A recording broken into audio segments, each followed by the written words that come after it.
जहाँ जहाँ राहुल जी की यात्रा गई है वहाँ पर जन सैलाब एकत्रित हुआ है। भाजपा के राज में, मोदी जी के राज में सिर्फ एक नफरत का माहौल देश में बना है। तो भाजपा की बौखलाहट है। शायद पहली बार ऐसा देखा है इतने अनुभवी मुख्यमंत्री जो लगभग 15 साल के सीएम हैं, आज वो इतने कमज़ोर हो गए हैं कि उनको मंचों पर जाकर लंबर करना पड़ रहा है।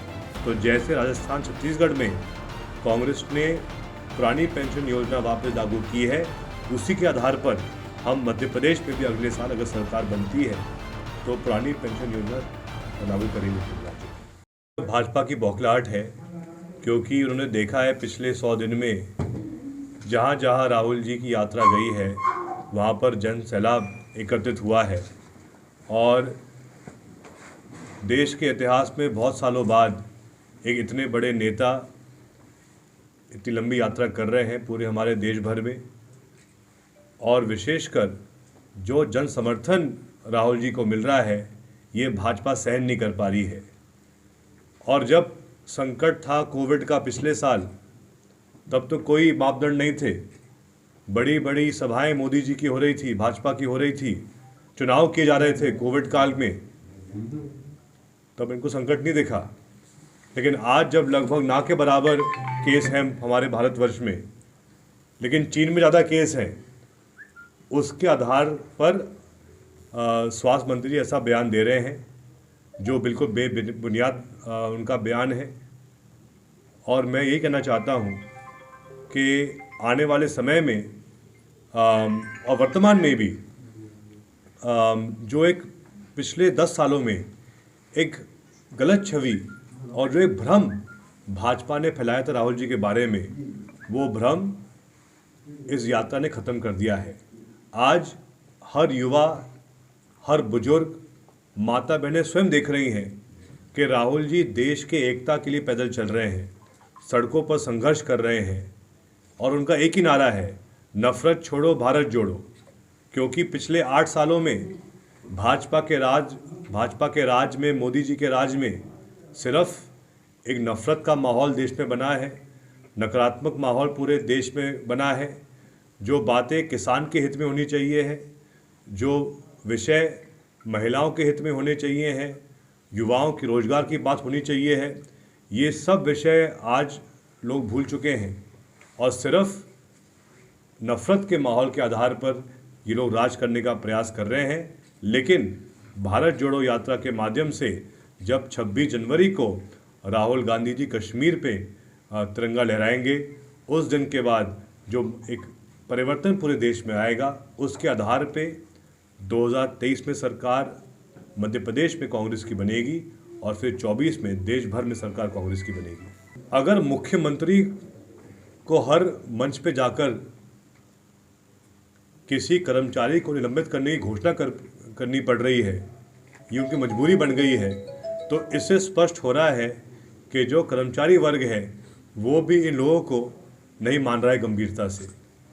शायद पहली बार ऐसा देखा है इतने अनुभवी मुख्यमंत्री जो लगभग 15 साल के सीएम हैं, आज वो इतने कमज़ोर हो गए हैं कि उनको मंचों पर जाकर लंबर करना पड़ रहा है।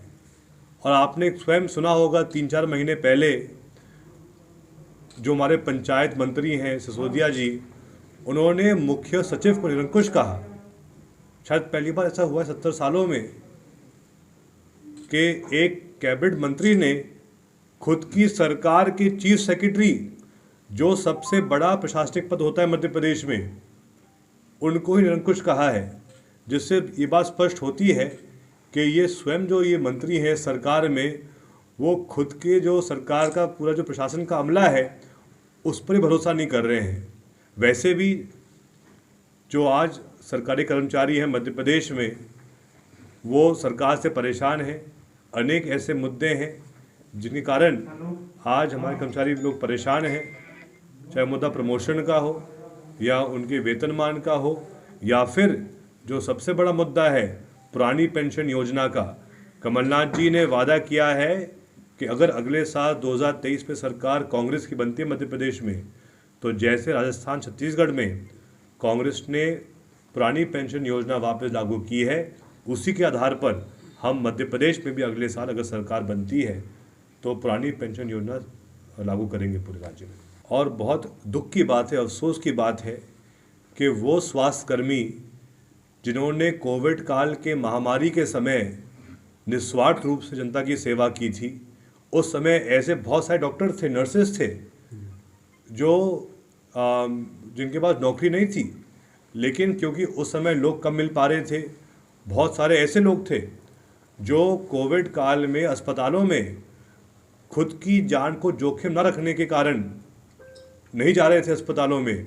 ऐसे समय में नई हायरिंग की गई थी अनेक जिलों में, सब जिलों में अनेक एमबीबीएस डॉक्टरों को, आयुष डॉक्टरों को, नर्सेस को संविदा पर लिया गया था ताकि जो संकट था महामारी का पिछले 2 साल का, उसमें वो सेवा दे पाएँ।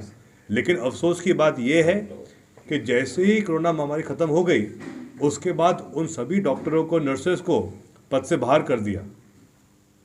कितनी बेशरम सरकार है। एक तरफ महामारी में इनका पूरा उपयोग किया, लेकिन हमारी मांग तो ये थी कि जिन लोगों ने निस्वार्थ सेवा दी थी कोविड काल में, उनको स्थायी करना चाहिए था, परमानेंट करना चाहिए था। और जो संविदाकर्मी हैं जो 20-25 साल से संविदा पर हैं, वो भी मांग कर रहे हैं कि उनको फुल टाइम किया जाए, परमानेंट किया जाए।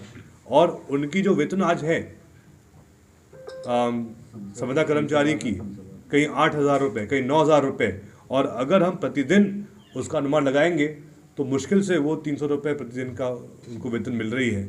और जो श्रम विभाग के जो नियम है कि एक मजदूर को भी उससे बेहतर वेतन मिलनी चाहिए है, ये स्थिति है कर्मचारियों की भाजपा के राज्य में। धर्म, इतिहास और प्रकृति के अनुपम संगम रामराजा सरकार की नगरी ओरछा धाम में स्कूल ट्रिप, कॉलेज ट्रिप के लिए शानदार स्थान बुंदेली फार्म रिजॉर्ट, जहां आपको मिलेगा सर्व सुविधा युक्त एसी आवास एवं कमरे, स्वादिष्ट एवं रुचिकर भोजन, पूल पार्टी, ओरछा पुरातत्व स्मारक भ्रमण, श्री रामराजा सरकार दर्शन, क्रांतिकारी चंद्रशेखर आजाद स्मारक भ्रमण, रात्रिकालीन सांस्कृतिक कार्यक्रम प्रतियोगिता। अधिक जानकारी हेतु संपर्क 9302321181। Bundeli farm resort Orchha.